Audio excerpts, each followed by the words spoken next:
성전 멸망과 인자의 징조라는 제목으로 이 시간 말씀을 전하도록 하겠습니다. 제가 최근에 그 신문 기사를 보면서 뒤통수를 한 대 맞은 그런 느낌을 받은 그런 기사가 있었습니다.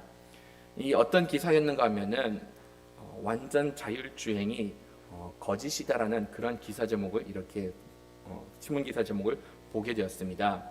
이것은 무엇을 두고 이렇게 이야기하는가 내용을 살펴보니까는 그 기사 내용에서는 이제 테슬라의 CEO 최고 경영자가 지금 9년째 완전 자율주행이 내년에는 이루어질 것이다라고 이렇게 말을 하였다라고 이야기를 하였습니다.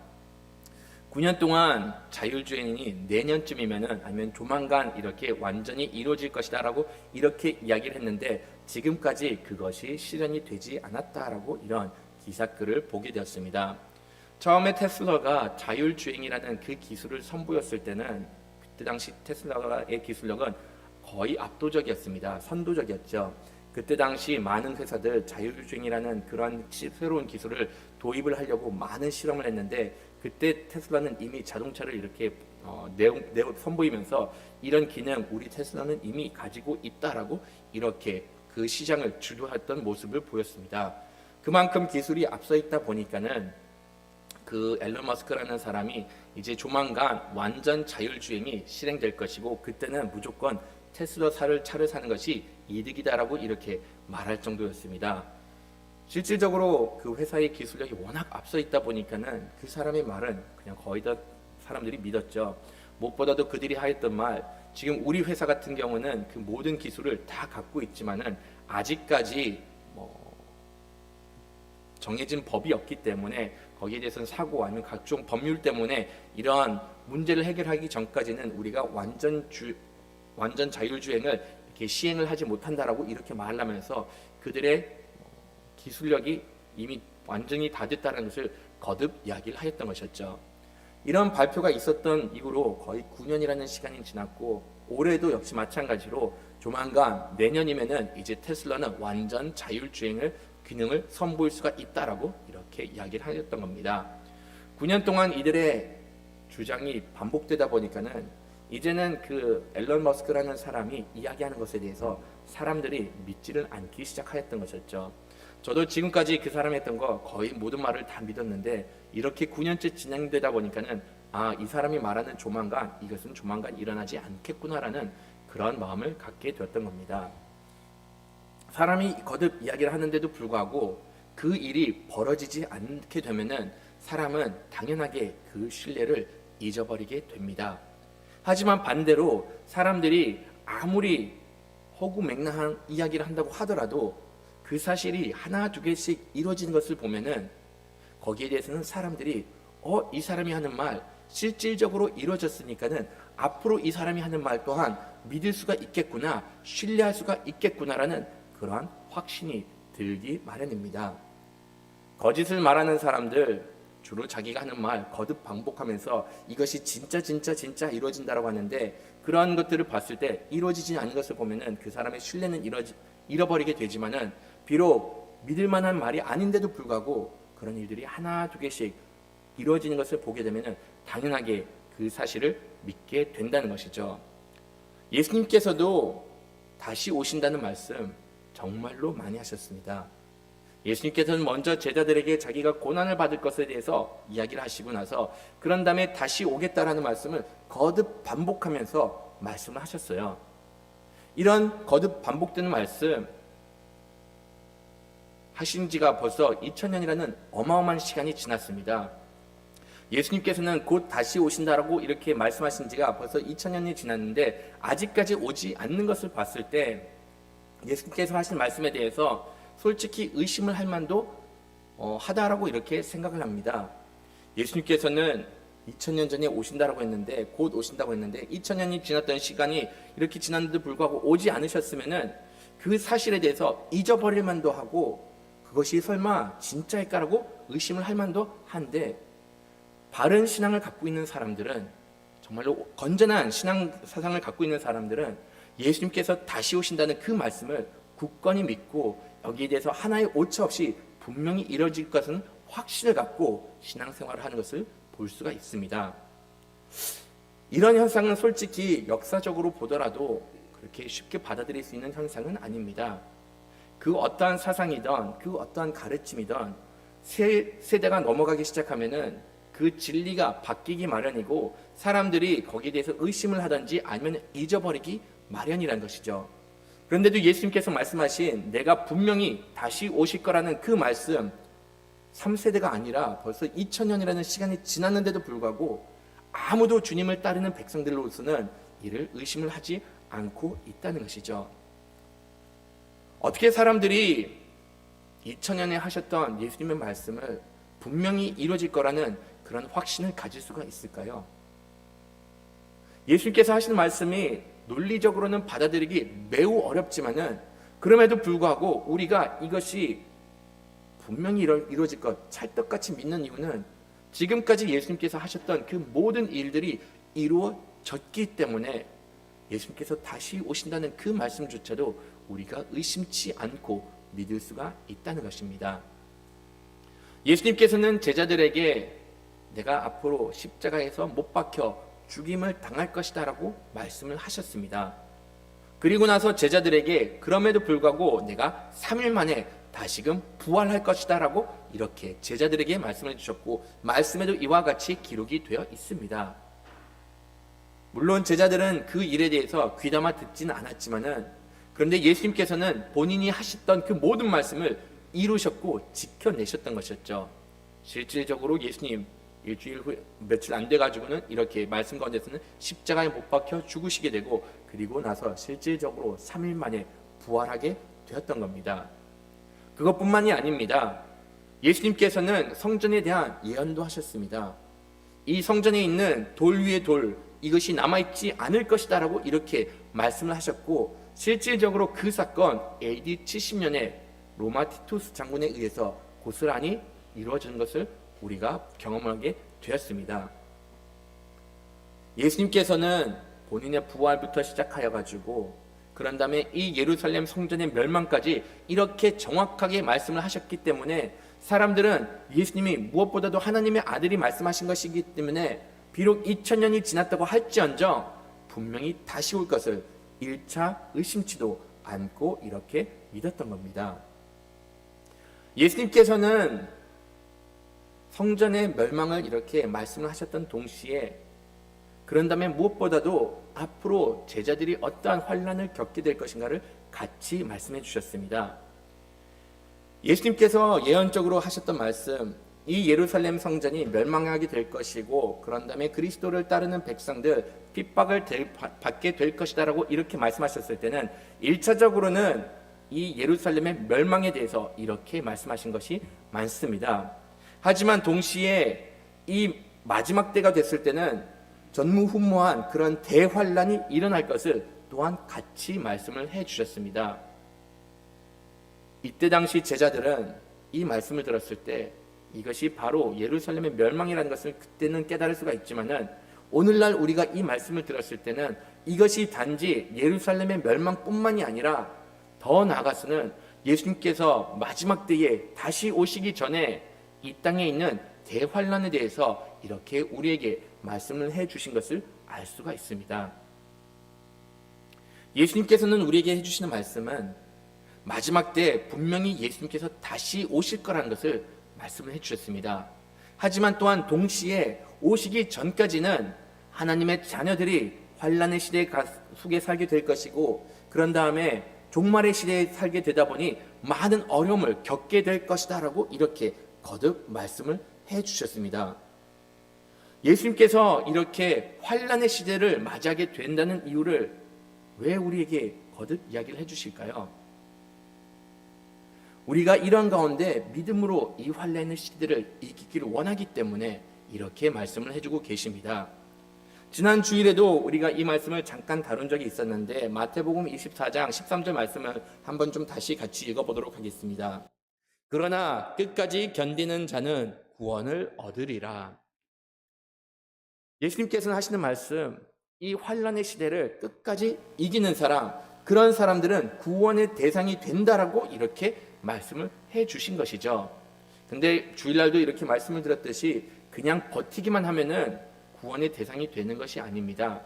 이 말씀을 우리에게 주셨을 때는 이 환난의 시기를 이기는 사람들은 그리스도 안에서 이 환난의 시기가 올 거라는 것을 믿고 믿음이 있는 사람들이 이러한 환난의 시기를 이기게 됨을 가르쳐주고 있습니다. 우리가 믿음이 있기에 그 믿음으로 인해서 환난을 이긴다는 그러한 하나님께서 예수님께서 말씀을 하셨던 것이었죠. 환난을 이긴다는 것은 다시 오시는 예수님에 대한 소망을 두었을 때 환난을 이길 수가 있습니다. 만약 내가 그리스도인으로서 환난을 겪는데 그 이후로는 구원이 없다라고 하면은, 그 이후 예수님께서 말씀하신 것처럼 예수님이 다시 오지 않는다라고 하면은 굳이 우리가 그 환난 가운데서 그리스도인으로 살 만한 이유를 찾지를 못한다는 것이죠. 근데 분명히 환난 끝에 그리스도께서 다시 오신다라고 이렇게 말씀하시고 그 환난의 시대는 분명히 끝이 있으니까는 그것을 믿고 나갔을 때, 믿음을 저버리지 않고 환난의 시기를 견뎌냈을 때는 그런 가운데서는 하나님께서 우리에게 허락해 주신 구원의 감격을 누릴 수가 있음을 가르쳐주고 있습니다. 환난의 시기를 이기기 위해서는 다른 것이 아닌 믿음이 필요합니다. 환난을 이길 수 있는 믿음을 소유한 자만이 이 환난의 시기를 이길 수가 있다는 것이죠. 이런 이야기를 들으면은 모든 사람들이, 모든 성도님들이 생각하는 것, 그래 나도 환난을 이기는 그런 믿음이 좀 있었으면 좋겠다라는 그런 간절한 소망이 생길 거라 생각을 합니다. 그러면 어떻게 하면 우리가 이렇게 환난을 이길 수 있는 믿음을 가질 수가 있을까요? 되게 모순적인 말은, 우리가 이런 환난을 이길 수 있는 믿음을 갖기 위해서는 이런 환난의 시기를 겪어 나가야 됩니다. 우리가 환난을 겪지 않고는 환난을 이길 수 있는 그런 믿음이 생기지가 않는다는 것이죠. 환난에 대해서 우리는 많은 서적을 볼 수가 있습니다. 위기를 극복하는 여러 가지 문서들을 우리가 참고를 할 수가 있고, 거기서 지식적으로 환난에 대해서 배울 수는 있습니다. 하지만 여러분들도 아시다시피 환난을 이기는 방법은 그냥 지식적으로만 이기는 것이 아니라 실질적으로 우리가 그 환난을 겪으면서 거기에 대한 내력을 갖추는 것이고, 거기에 대한 믿음의 근육이 좀 생겨가지고 그 환난을 이겨나갈 수밖에 없다는 것이죠. 환난을 이긴다는 것은 그런 환난을 겪어내야 되는 그런 모순을 담고 있습니다. 우리가 이런 환난을 한두 번 겪다 보면은 거기에 대해서 단련이 되는 것이고, 단련이 되면 될수록 더 힘든 환난을 이겨나갈 수가 있게 됩니다. 이것을 어떠한 예로 들 수가 있을까요? 여러분들이 간혹 운동 경기를 보면은 정말로 중요한 순간 에이스 선수들이 결정적인 골을 넣는 것을 우리는 자주 목격을 할 수가 있습니다. 아니면 특별한 연기를 해야 되고 특별한 연주를 해야 되는데 정말로 그 큰 대회에서 아름답게 연주를 하는 사람들을 보면은, 와, 저 사람들은 도대체 어떠한 깡따구로 저렇게 연주를 잘할 수가 있을까라고 생각을 합니다. 하지만 이런 세계적인 프로들, 그 위치에 서서 실수를 하지 않기 위해서는 수백 번, 수천 번, 수만 번의 연습을 통해 가지고 뼈 깎는 아픔을 이렇게 겪으면서 훈련을 함으로 인해서 그 위기의 순간에서 자신의 기량을 발휘할 수가 있게 되는 것이죠. 우리의 믿음도 이와 동일합니다. 우리가 매 순간 순탄한 길을 걷기를 원하고 우리의 신앙생활이 정말로 순조롭기만을 원하다고 하면은 정작 이런 가운데 그 순간에는 평강을 누릴 수가 있지만은 때로는 살다 보면은 여러분들도 아시다시피 환난을 겪을 때가 있는데 그럴 때마다 매번 무너진 것을 경험을 하게 됩니다. 오히려 지금 신앙생활이 어렵다고 하더라도 그런 가운데 우리가 믿음을 버리지 않고 끝까지 주님을 의지하면은 더욱더 힘든 환난을 당하더라도 그것을 겨뜬하게 이겨나갈 수가 있다는 것이죠.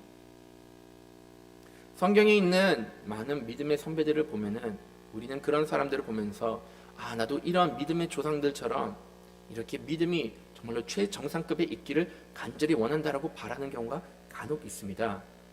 하지만 여러분들도 아시다시피 정상에 도달할 때까지는 우리는 계곡을 지나야 됩니다. 시편 말씀을 인용을 한다라고 하면은 사막의 음침한 골짜기를 지나지 않고서는 푸른 초원에 갈 수가 없는 것처럼 때로는 우리가 신앙생활하는 가운데 마지막 때에 우리가 그리스도인으로 살아갈 때는 이런 어려움을 겪을 수밖에 없음을 이렇게 가르쳐주고 있습니다. 하지만 이것을 다 견뎌냈을 때는 분명한 것은 구원이 우리를 기다리게 됨을 가르쳐주고 있고, 이러한 가운데 주님을 맞이할 수가 있게 됨을 가르쳐주고 있습니다. 예수님께서 다시 오시는 이것은 그냥 우리가 알고 있는 진리입니다. 그 다음에 예수님께서 오시기 전까지는 환란이 있는 것 또한 우리가 부정할 수 없는 진리입니다.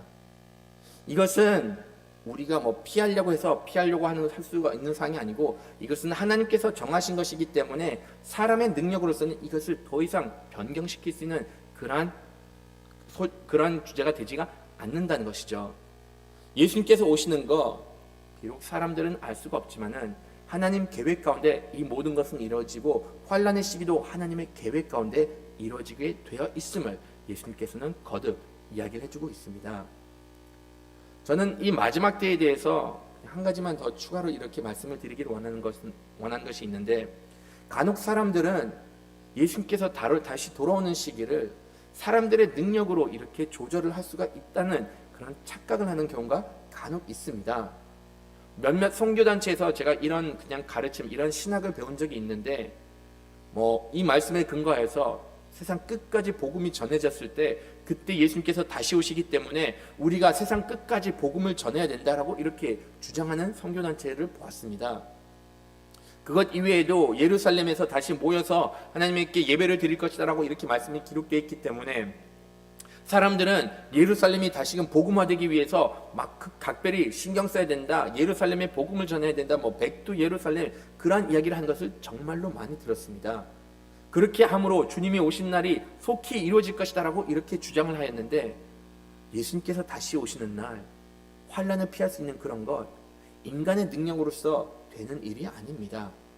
이것은 하나님께서 정하신 바고, 하나님께서 정하신 때에 이 모든 일들은 이루어지게 되어 있음을 가르쳐주고 있다는 것이죠. 이날은 심지어 예수님도 알지도 못한다라고 이렇게 말씀하신 것처럼 이 모든 것들은 하나님 뜻 가운데 이루어지기 때문에 사람들이 어떻게 한다고 해서 이 날짜는 조정이 되지 않는다는 것이죠. 그런데 하나님께서 분명히 말씀하신 것, 때가 되면은 이런 모든 일들이 분명히 일어나게 될 것이다 라고 이렇게 우리들에게는 가르쳐주고 있습니다. 이 마지막 때가 언제가 될 것인가? 이것은 많은 징조를 통해서 우리가 알 수가 있게 된다라고 이렇게 이야기를 해주고 있고, 이 앞에 있는 구절과 여기 있는 구절에서 역시 마찬가지로 마지막 때에 일어나는 현상에 대해서 우리들에게 가르쳐주고 있습니다. 순서를 좀 바꿔서 말씀을 드리지만, 마지막 때가 될 때는 거짓 교사들, 적그리스도, 자기가 구주라고 이렇게 주장하는 사람들이 많이 등장하게 된다라고 이렇게 가르쳐주고 있습니다. 마지막 때에는 이런 미혹하는 자들이 나타나면서 표적과 기사를 통해서 사람들의 마음을 미혹하게 될 것이다라고 이렇게 가르쳐주고 있습니다. 이들은 하나님을 모르는 사람들을 더욱더 혼란스럽게 빠뜨리게 만들고, 이미 하나님을 믿는 사람들조차도 그들이 이렇게 마음을 흔들어 놓는다고 말씀을 가르쳐주고 있습니다. 다 같이 24절 말씀 좀 한번 읽어보도록 할게요. 거짓 그리스도들과 거짓 선지자들이 일어나 큰 표적과 기사를 보여 할 수만 있으면 택하신 자들도 미혹하리라. 예수님께서 하시는 말씀, 마지막 때에 이런 거짓 선지자들과 거짓 그리스도들이 등장을 해가지고 사람들을 미혹한다라고 가르쳐주고 있습니다. 단지 사람들만 미혹하는 것이 아니라 심지어는 하나님을 믿고 따르는 택한 자들조차도 이렇게 미혹을 할 수가 있음을 가르쳐주고 있습니다. 실질적으로 우리가 마지막 시대에 살고 있다 보니 이런 현상들 우리 주변에서 많이 볼 수가 있죠. 이 이단을 가르치는 사람들, 이들의 대상이 주로 누구이신가 여러분들도 잘 아실 거라 생각을 합니다. 믿지 않는 사람들, 그런 사람들을 대상으로 하는 것보다는 차라리 이미 교회에 다니고 있는 사람들을 대상으로 할 때가 더 많다는 것은 여러분들도 잘 아실 거라 생각을 합니다. 왜 하필이면 하나님을 믿는 사람들을 이들이 대상으로 할까요? 하나님을 믿는 사람들은 이미 믿음 가운데 서 있고 표대를 향해서 달려가고 있기 때문에 이들이 대상이 그만큼 되기가 쉽기 때문에 특별히 믿는 사람들을 대상으로 삼을 때가 있다는 겁니다. 하나님을 믿지 않는 사람들에게는 하나님이라는 그 개념을 세우는 것 자체가 너무나도 힘듭니다. 이들을 신을 믿게 하는 것 그 자체가 너무나도 어렵다 보니까는 믿지 않는 사람들에게 거짓된 교리를 가리키는 것 그만큼 어렵다는 겁니다.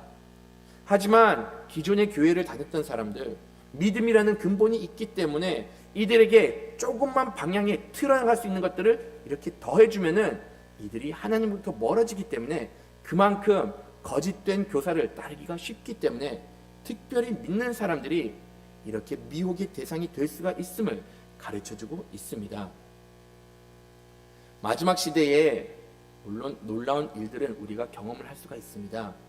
아직까지 우리가 살고 있는 이 시대 가운데 기적들은 일어나고 있습니다. 그런데 우리는 이런 현상과 이런 가르침을 통해서 항상 경계심을 두고 있어야 됨을 또한 가르쳐주고 있다는 것이죠. 기적은 행할 수가 있습니다. 하지만 그 기적을 통해서 누가 영광을 받는지를 분명히 살펴볼 필요가 있습니다. 이것이 만약 하나님의 영광을 드러내기 위해서 행하는 기적이라고 하면은 이것이 온전히 하나님께 드려진 영광으로서 받아들일 수가 있지만은 이 영광을 통해서 거짓된 선지자들을 쫓게 만든다라고 하면은 이것은 바로 하나님께서 말씀하신 그 거짓 교사가 된다는 것이죠. 또한 이들의 가르침 귀를 기울이다 보면은 매우 논리적인 부분들이 많습니다. 물론 모순되는 것도 많지만은 때로는 믿는 사람으로서 그렇게 궁금하게 여기는 사항들을 이 사람들이 말도 안 되는 짜집기로 인해 가지고 나름대로 논리적으로 설명하면서 접근할 때가 있다는 것이죠. 하지만 그럴 때일수록 이것이 정말로 말씀에 맞는지, 또한 이로 인해서 우리가 하나님을 더욱더 알게 되는 것인지 아니면 오히려 하나님에 대해서 멀어지는 것인지를 분별하면서 들으면서 따를 필요가 있음을 가르쳐주고 있습니다.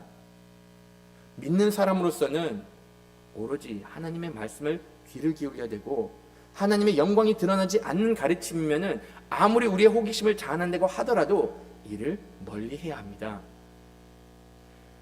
하나님을 멀리하게 하는 것, 이렇게 이단의 가르침도 있습니다. 하지만 이것은 단지 거짓 교리만 있지 않는 것을 우리가 분명히 기억을 해야 됩니다. 사단은 우리가 하나님으로부터 멀어지도록 온갖 교묘한 수법을 사용하고 있습니다.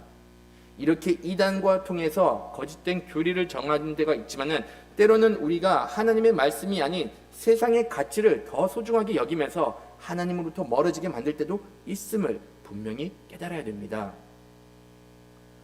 제가 얼마 전에 그냥 기존에 알고 있었던 그냥 성도님과 한 번은 만남을 갖게 되었습니다. 이 성도님과는 이렇게 만남을 가졌는데 이런저런 대화를 나누는 가운데 그냥 제가 궁금하게 한번 물었습니다. 요즘에 어느 교회를 출석하고 있느냐라고 이렇게 물어보았던 것이었죠. 그 이유는 그 성도님이 교회에서 상처를 받아가지고 교회를 떠났던 적이 상당히 오래되어 있었기 때문에 그냥 그런 질문을 하였습니다. 그 성도님께서 저에게 대답했던 것은 여전히 그냥 교회는 출석하지 않고 온라인으로 이렇게 예배를 드리고 있다라고 저에게 말을 해주더라고요.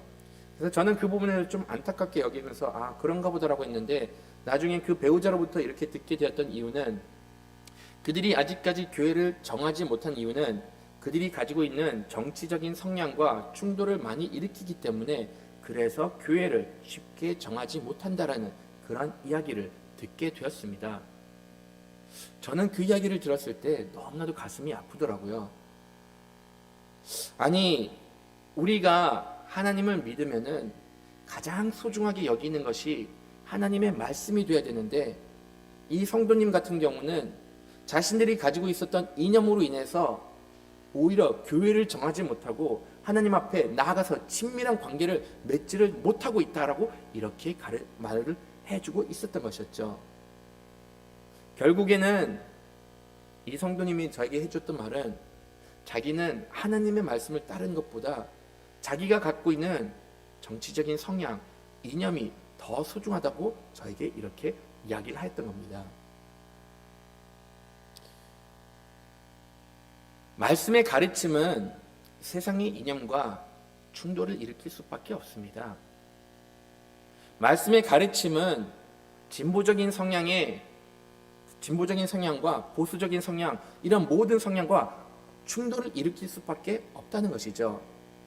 그 이유는 하나님의 말씀을, 이 세상적인 가르침은 하나님의 말씀을 대적하고 있기 때문에 결과적으로는 이 세상의 가르침으로 하나님의 말씀이 거짓된다는 것을 거듭 증명하려고 하기 때문에 하나님의 말씀과 대적하는 것들을 끊임없이 우리의 머리에 이렇게 집어넣고 있기 때문에 세상적인 이념과 하나님의 말씀의 가르침과는 충돌을 일으킬 수밖에 없다는 겁니다. 그러면 하나님을 믿는 사람들은 과연 무엇을 선택을 해야 될까요?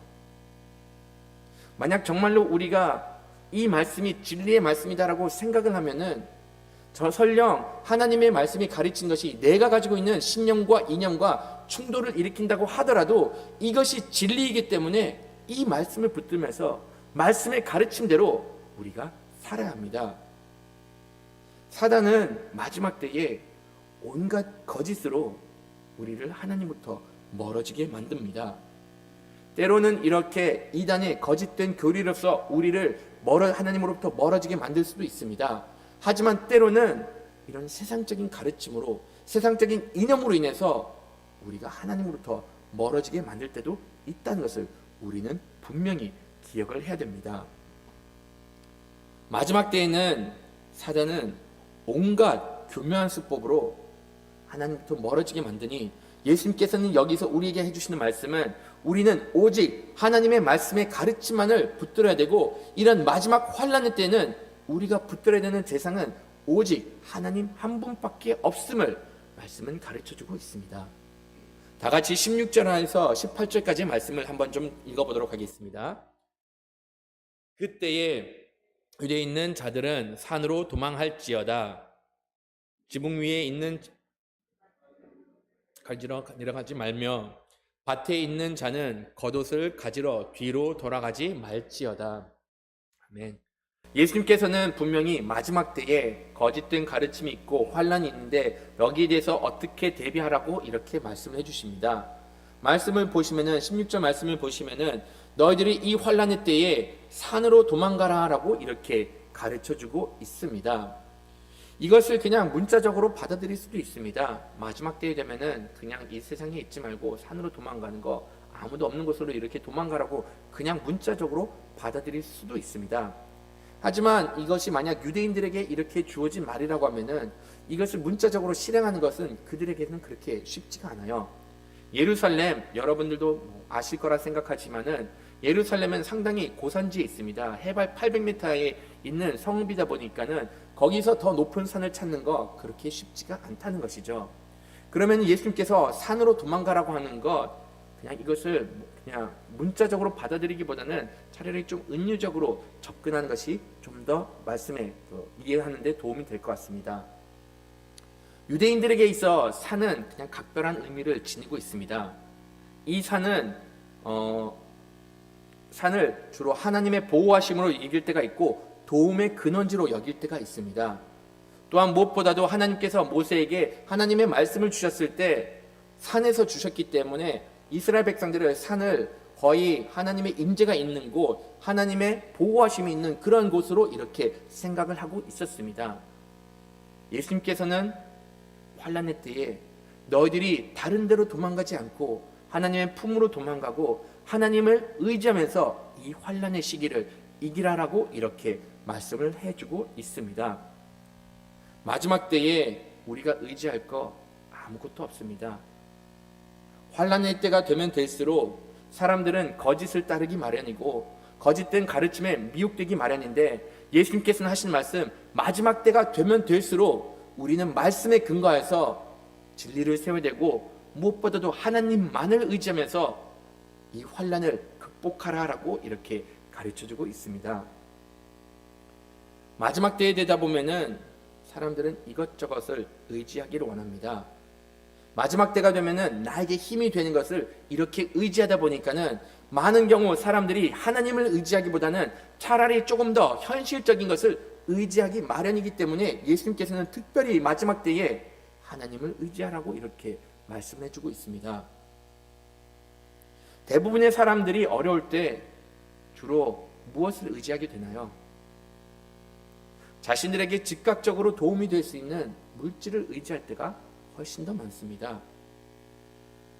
마지막 때에 그래도 나에게 재물이 있고 마지막 때에 나에게 자본력이 있으면은 그로 인해서 내가 이 환난을 조금 더 편하게 극복해 나갈 수가 있다라는 그러한 생각에 마지막이 되면 될수록 잘못된 가치관으로서 잘못된 가치관을 자기의 신으로 여길 때가 있다는 것이죠. 실질적으로 우리가 살고 있는 이 시대에 가치관이 얼만큼 많이 변했나요? 특히 이 시대는 그렇게 쉽게 돈을 벌 수가 있다 보니까는 사람들이 돈만 있으면은 다 된다라고 하는 그런 시대에 살고 있습니다. 어제 신문에서 제가 보았던 이런 기사글이었는데, 한 미국에 있었던 변호사가 이직을 했던 그러한 기사를 읽게 되었습니다. 이 변호사, 미국에 있는 중동계 미국인이었는데, 이 여성 변호사는 원래는 변호사로 6개월 동안 일을 했는데 6개월 동안 일을 하다가 업종을 바꾸게 됐던 것이었죠. 어떠한 업종으로 바꾸게 됐는가 하면은 인터넷에서 성인 콘텐츠를 이렇게 영상으로 제작을 해가지고 이렇게 DJ를 하는 그러한 업종으로 바꾸게 됐다라고 이렇게 기사에 실린 것을 보게 되었습니다. 그녀가 그런 기사글에서 했던 인터뷰 내용이 좀 있었는데, 그녀가 했던 말은 내가 이렇게 3개월 동안 일을 해가지고 벌었던 수익이 내가 그 전에 변호사로 1년치 받았던 연봉보다 2배 이상을 벌었다라고 이렇게 이야기를 하였습니다. 무엇보다도 그녀가 이렇게 했던 말은 세상은 빠르게 변하고 있으니 전통적인 방법으로는 더 이상 성공과 안정이 보장되지 않으니 그 변화에 따라서 우리의 생각도 바뀌어야 되고 우리의 인식도 바뀌어야 된다라고 이렇게 말을 하는 것을 보게 되었습니다. 저는 정말로 이게 이 현실의 이 시대의 가치관이라는 것을 거듭 보게 되었습니다. 변호사라고 하면은 수입이 적은 것은 아니었어요. 그 기사글에 의해서는 이 변호사분이 받았던 그 연봉이 1억이 넘었다라고 이렇게 기록이 되었는데도 불구하고, 그러한 연봉에도 불구하고 본인은 거기서 만족하지 못하고 변화되는 시대 가운데 오로지 살아남은 길은 이렇게 물질밖에 없으니 거기에 따라서 자신의 업종도 이렇게 서슴지 않고 바꾸는 것을 보게 되었습니다. 마지막 때에는 사람들의 가치가 이렇게 변하게 되고 더 이상 무엇이 선하고 무엇이 악한지를 판단할 수 없는 그런 시대를 맞이하게 된다라고 말씀은 가르쳐주고 있습니다. 이럴 때 이 환난을 극복해 나가는 것 물질은 아닙니다. 변화되는 세상에 내가 발빠르게 바꾸는 것 또한 아닙니다. 이럴 때일수록 변하지 않는 산, 항상 우리 가운데 진리로만 다가오는 하나님을 의지했을 때만은 이 환난을 이길 수가 있음을 가르쳐주고 있습니다. 우리는 분명히 이 시대에 일어나는 현상들을 바라보면은 우리가 마지막 시대에 살고 있다는 것, 종말의 시대에 살고 있다는 것은 분명히 알 수가 있습니다. 일어나는 모든 현상을 봐서는 예수님께서 곧 오신다는 것은 분명히 알 수가 있다는 것이죠. 예수님께서는 34절 말씀을 보시면은 이 세대가 지나기 전에 다시 오실 것이다라고 이렇게 말씀을 하셨습니다. 물론 이 부분 조금 혼란스러운 부분이 있습니다. 이것이 이 시대가 지난 것이 벌써 한참 됐는데 왜 아직 안 왔냐라고 이렇게 생각을 하는 경우가 있는데, 예수님께서 이렇게 1차적으로 말씀하셨던 것, 여기 이 제자들 가운데 예수님께서 처음에 선포했던 예루살렘의 멸망을 보는 그러한 세대가 그러한 일들이 너희들은 보게 될 것이다라고 이렇게 말씀을 하신 것이었죠. 그리고 실질적으로 거기 있었던 제자들 중에서, 이 가르침을 받았던 제자들 중에서 그러한 멸망을 본 사람들도 있습니다. 하지만 예수님께서 우리에게 이 시대가 지나기 전에라고 이렇게 말씀하신 것은 그만큼 예수님께서 오시는 날이 임박했음을 우리에게 가르쳐주고 있습니다. 물론 이 임박하다는 것, 우리가 생각하는 그 시기와는 다르지만은 분명한 것은 지금 이 세상 가운데서 일어나는 모든 현실을 봤을 때 예수님께서 오신 날이 그리 멀지 않음을 가르쳐주고 있습니다. 물론 2000년이라는 시간이 지났어요. 그러다 보니까는 이 2000년이 지나가지고 사람들이 정말로 오신 것이 맞냐라고 이렇게 생각을 할 수가 있지만은, 예수님께서는 마지막으로 우리에게 해주시는 말씀, 이거 진리니까는 여기에 대해서 의심하지 말라. 하늘이 없어지는 한이 있다고 하더라도 내가 너희들에게 한 이 모든 말 분명히 이루어질 것이고 이 진리가 분명히 이루어질 것을 거듭 말씀해 주셨습니다. 마지막 시대에 살고 있는 하나님의 자녀로서 우리가 어떤 삶의 자세를 취해야 될까요? 이 세상 사람들처럼 우리의 일들에만 바쁘고 그냥 노아의 시대처럼 장가가고 그런 다음에 시집 갔는데 이렇게 정신이 팔릴 것이 아니라 오히려 하나님을 따르는 백성들이 정말로 하나님이 다시 오신 것을 믿으면은 정말로 언제든지 주님을 맞이할 준비를 하면서 마지막 날을 살아가는 마음의 자세가 필요합니다. 예수님께서는 우리에게 말씀하셨듯이 분명히 다시 오니 이 모든 현상이 이루어지니 믿음을 지키라고 말씀하셨고 하나님을 믿는 백성으로서는 마지막 때에 이 믿음을 지켜나가면서 사시길 간절히 바라겠습니다. 주님 다시 오실 때까지